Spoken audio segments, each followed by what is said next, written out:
اللہ کے نبی صلی اللہ علیہ وسلم کی روایت حضرت ابو ہریرہ رضی اللہ تعالیٰ عنہ نقل فرماتے ہیں کہ آپ علیہ الصلوۃ والسلام نے فرمایا، جب غنیمت کو بنایا جائے گا، جب غنیمت کو ذاتی دولت سمجھنے لگیں گے دنیا، اور امانت کو مال غنیمت، جیسے مرضی اس کو استعمال کریں، امانت کا خیال کوئی نہیں ہوگا، اور امانت پہ لوگ ہاتھ صاف کریں گے، غنیمت کا مال سمجھیں گے، اور زکوٰۃ کو لوگ ٹیکس سمجھیں گے،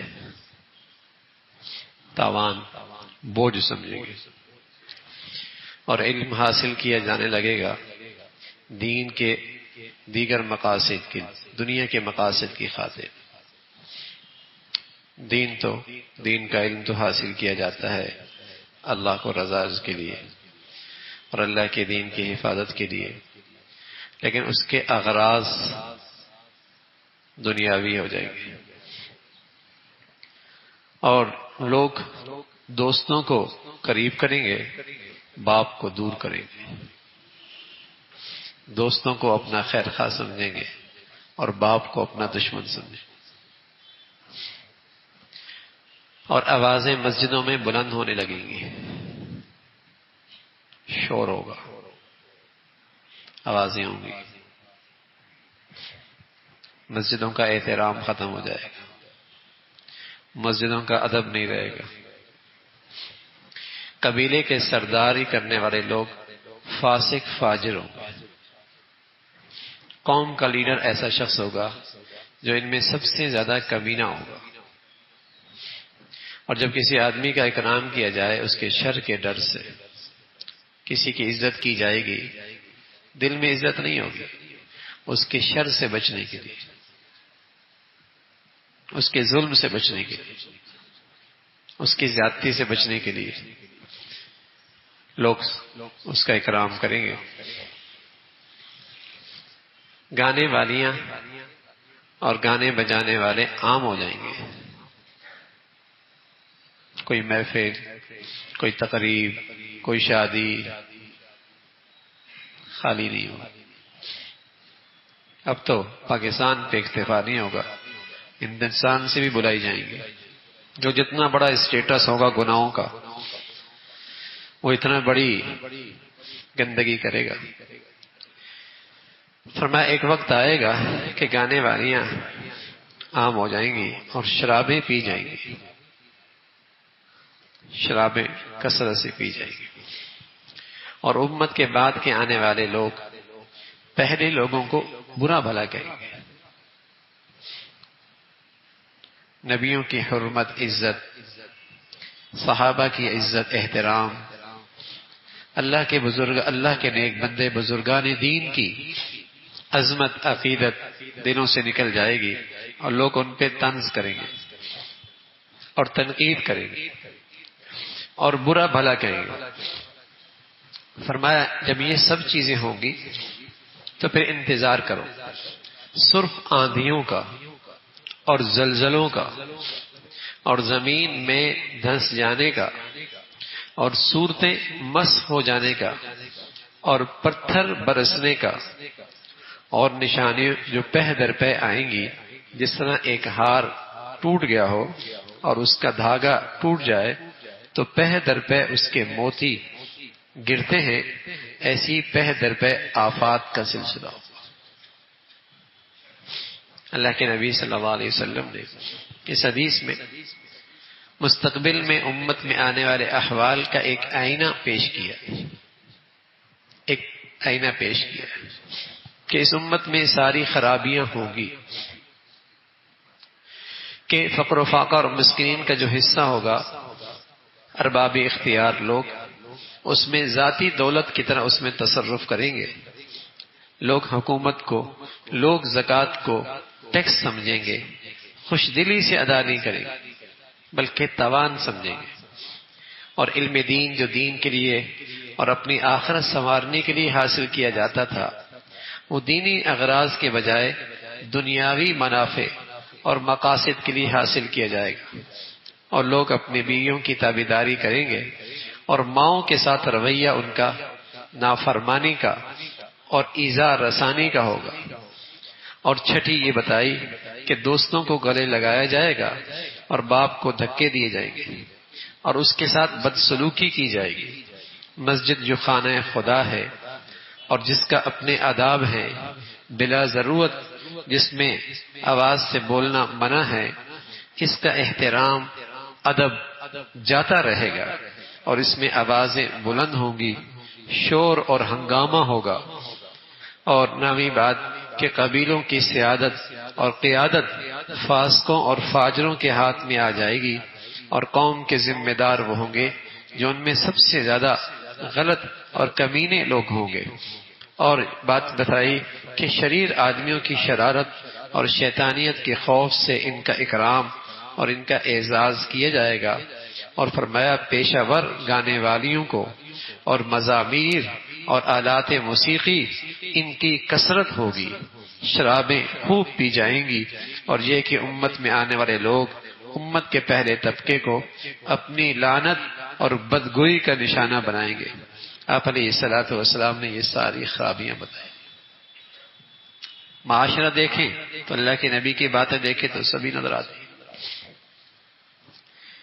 اور یہ آپ علیہ الصلوۃ والسلام نے اپنی امت کو کیوں آگاہ فرمایا کہ امت اپنے آپ کو ان خرابیوں سے محفوظ رکھے۔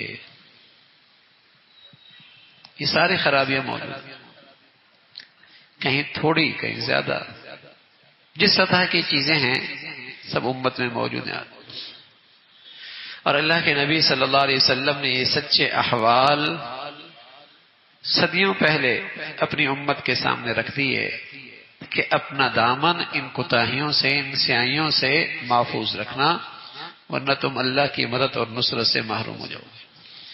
اور پھر آپ علیہ الصلوۃ والسلام نے فرمایا کہ اللہ کی ناراضگی کی شکلیں، مختلف شکلوں میں اللہ کا عذاب آئے گا، سرخ آندیاں آئیں گی، شدید زلزلے آئیں گے، آدمی زمین میں دھنس جائیں گے، صورتیں مسخ ہو جائیں گی، آسمان سے پتھر آئیں گے، اور اللہ کے قہر و جلال کی نشانیاں اس طرح لگاتار پہ در پہ ہوں گی جیسے تسبیح کا دھاگا ٹوٹ جائے تو موتی یکے بعد دیگر گرتے رہتے ہیں، ایسی دنیا میں آفات کی کثرت کی۔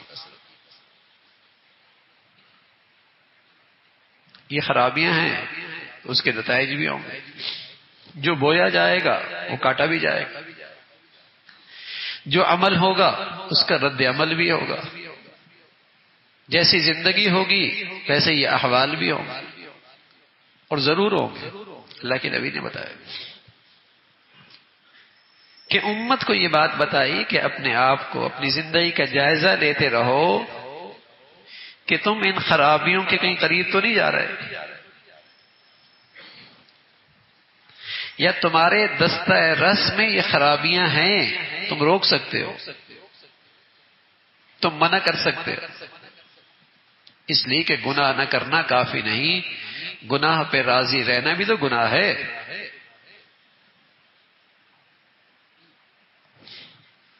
صرف اللہ کی نافرمانی نہ کرنا کافی نہیں، اللہ کی نافرمانی دیکھ رہے ہیں، اختیار ہے روکنے کا، اختیار ہے سمجھانے کا، اختیار ہے منع کرنے کا، پرواہ نہیں ہے، پرواہ نہیں ہے۔ تو فرمایا پھر آنے والی آفت اور مصیبت جو آئے گی وہ صرف گناہگار پہ نہیں آئے گی، اس شخص پر بھی آئے گی جو اپنی دینداری پر مطمئن ہے اور اپنے معاشرے میں ہونے والے ان گناہوں پر اس کا کوئی رد عمل نہیں ہے۔ اور آخری درجہ کیا ہے؟ آخری درجہ یہ کہ اختیار بھی نہیں ہے، ہاتھ سے بھی نہیں رو سکتا، زبان سے کہنا بھی مشکل ہے۔ آخری درجہ کیا ہے؟ اندر ہی اندر کڑتت ہو جائے، اندر ہی اندر اس کا تکلیف تو محسوس کرے کہ کس طریقے سے یہ برائی ختم ہو جائے۔ اب تو خود نہیں کرتے، لیکن جس خاندان میں یہ سب کچھ ہو رہا تھا اس تقریب میں یہ بھی جا رہا ہوتا ہے، اس کی خوشی میں یہ بھی شریک ہو رہا ہوتا ہے، اس برائی میں یہ بھی شامل ہو رہا ہوتا ہے۔ یہ کافی نہیں کہ ہمارے شادی میں تو ایسا نہیں ہوتا، ہمارے گھر میں تو ایسا نہیں ہوتا، ہمارے خاندان میں تو ایسا نہیں ہوتا، لیکن جن کے ساتھ آپ جا رہے ہیں وہ کر رہے ہیں، لعن الذین کفروا من بنی اسرائیل علی لسان داود و عیسی ابن مریم کانوا لا یتناہون عن منکر فعلوا لبئس ما کانوا یفعلون. یہ بنی اسرائیل والے بھی ایسے ہی کرتے تھے کہ برائی دیکھتے تھے اور برائی سے روکتے نہیں تھے. قرآن مجید نے بتایا کہ ان پر اللہ کی لعنت ہوئی. کانوا لا یتناہون عن منکر فعلوا، یہ ایک دوسرے کو برائی سے روکتے نہیں تھے.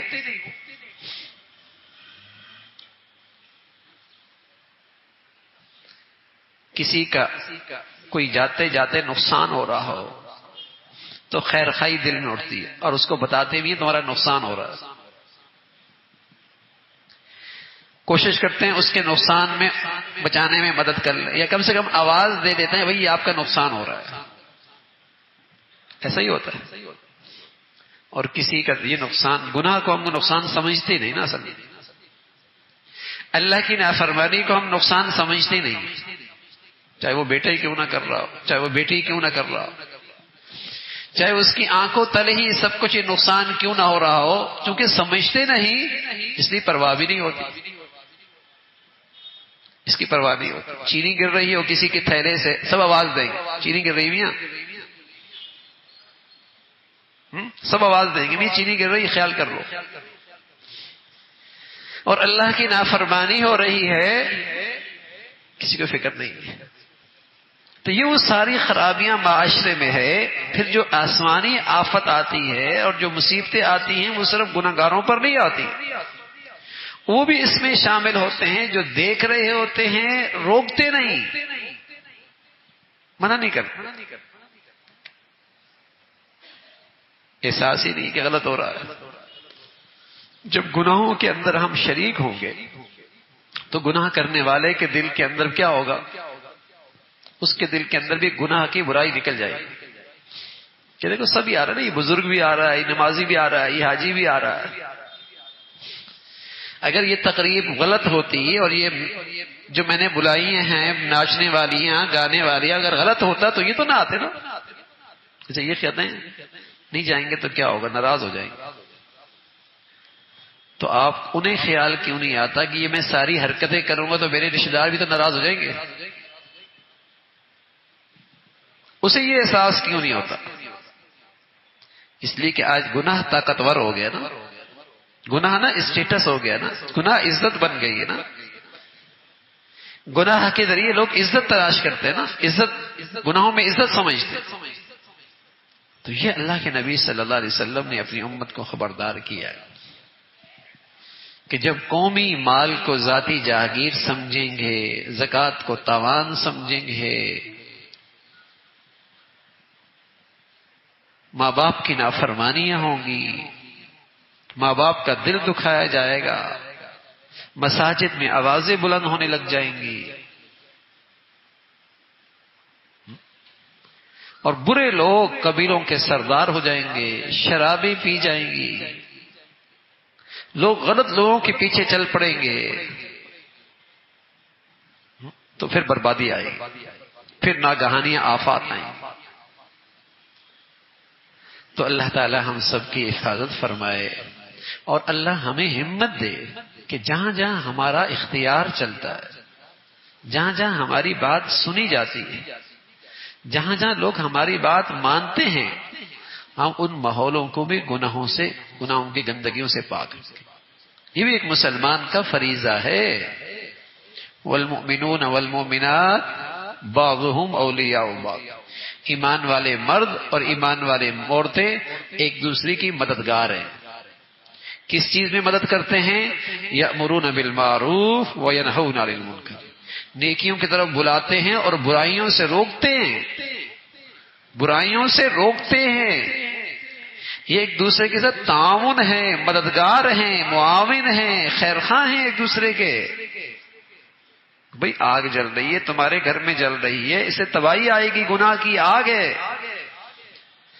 اور پوری خیرخواہی کے ساتھ اور پوری ہمدردی کے ساتھ، پوری خیرخواہی اور ہمدردی کے ساتھ، مقصود اسے رسوا کرنا نہیں، ذلیل کرنا نہیں، بلکہ پیش نظر اس کی خیرخواہی ہو، اس کی بھلائی ہو. اگر وہ نادانی میں کر رہا ہے جہالت میں کر رہا ہے، غلط فہمی میں کر رہا ہے، اور آپ کو اللہ نے اختیار و ہمت دی ہے، اس کا ہاتھ روکیں۔ آپ کی بات کی عزت ہے، اہمیت ہے، آپ بولیں، سمجھائیں۔ یہ بھی ایمانی فریضہ ہے، یہ بھی دینی تقاضا ہے۔ اللہ رب العزت ہم سب کو ایسی زندگی نصیب فرمائے۔